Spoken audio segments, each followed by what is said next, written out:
देश में डिक्टेटरशिप कब आती है? जब मीडिया पर दबाव होता है। इस देश में अलग अलग नाम वाले अनेक चैनल हो गए हैं, मगर सब हैं तो गोदी मीडिया ही।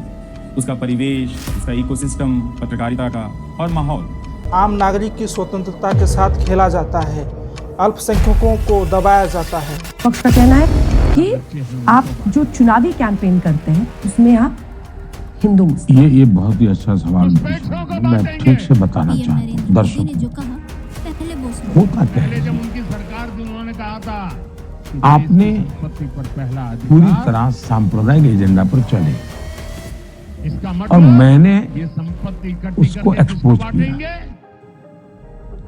मैंने उसकी धज्जियां उड़ाई, मैंने उस पर आरोप लगाए। तो जो मूल बात थी उसको उनकी इकोसिस्टम हटा देती थी। और आप लोग भी उस इकोसिस्टम के इतने प्रसन्न नहीं जीते, आप भी फिर उसमें हाथ नहीं लगाते थे। फिर आप मेरी बात को लेकर के चलाते हैं तो आपको लगता है मैं मुसलमान बोलूं। बात ये नहीं है जी, मुद्दा ये है कि उन्होंने अपने मैनिफेस्टो में लिखा है कि अब वो कॉन्ट्रैक्ट सिस्टम में भी माइनॉरिटी को लाएंगे।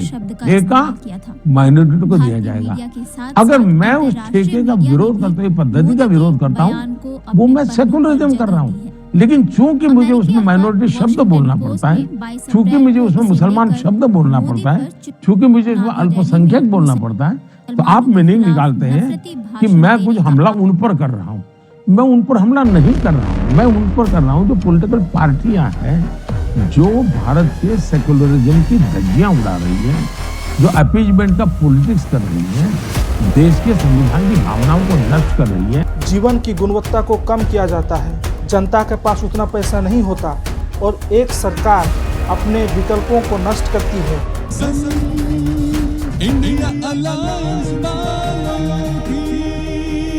बस बस बस हीरो को हजरात हजरात हजरात।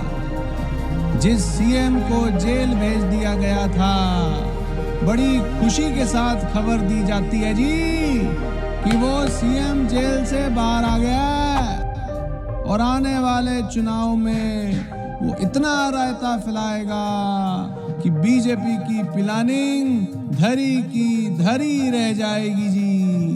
हजरात हजरात हजरात। अस्सलाम वालेकुम।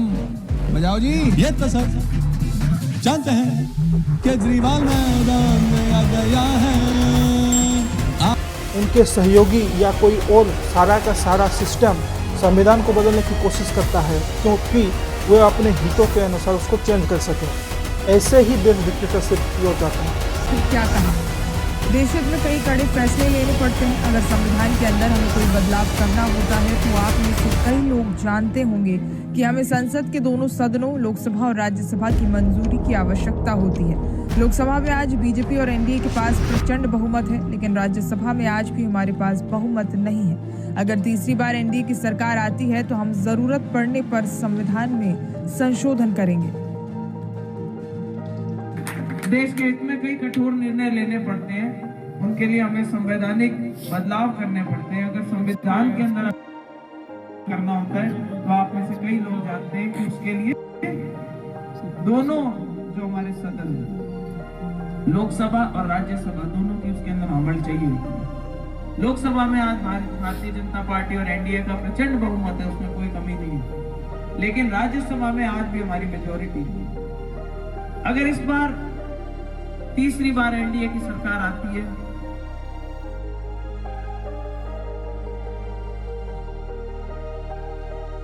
अब अपने को इस तानाशाही को खत्म करना है देश से। ये बीजेपी वाले कह रहे हैं हमें 400 सीट चाहिए। इन्होंने इनसे किसी ने पूछा जी 400 सीट क्यों चाहिए? बोले बड़े बड़े काम करने हैं। तो इनसे किसी ने पूछा क्या बड़े काम करने हैं, कुछ बताओगे तो सही। तो अंदर से इनके पता चला एक बड़ा काम तो इन्हें ये करना है, जैसे रशिया के अंदर चुनाव ही नहीं होते, पुतिन ने वहां पे संविधान बदला, पुतिन ही पुतिन चलता है। यहाँ भी ये संविधान बदलेंगे कि अब चुनाव नहीं होंगे इस देश के अंदर और बस मोदी जी जब तक रहेंगे तब तक प्रधानमंत्री रहेंगे। क्या हमें तानाशाही चाहिए? क्या हमें लोकशाही खत्म करनी है? क्या हमें जनतंत्र खत्म करना है?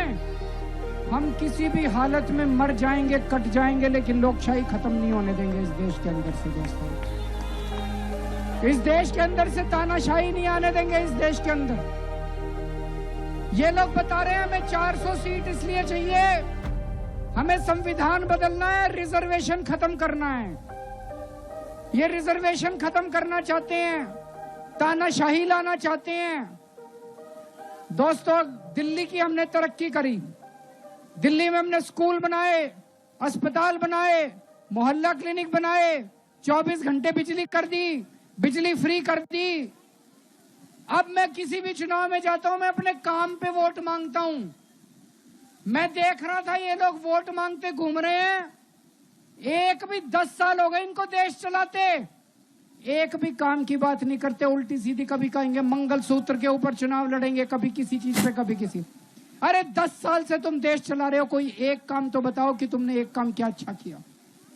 एक भी अच्छा काम नहीं। कहती है कि बीजेपी और खासकर मोदी जी इस विविधता को अप्रिशिएट नहीं करते, एक रंग में ढालना चाहते हैं। और अगर 400 सीट जो आप कह रहे हैं, अगर वो आ जाता है तो संविधान रद्द हो जाएगा, एक ही भाषा, एक ही रहन सहन, एक ही तरीका होगा, और वो है जो मोदी जी कहेंगे। मैं समझ नहीं पाता हूं कि जो व्यक्ति यूएन में जाकर के पहली बार दुनिया की सबसे पुरातन भाषा तमिल भाषा का गुणगान करता हो,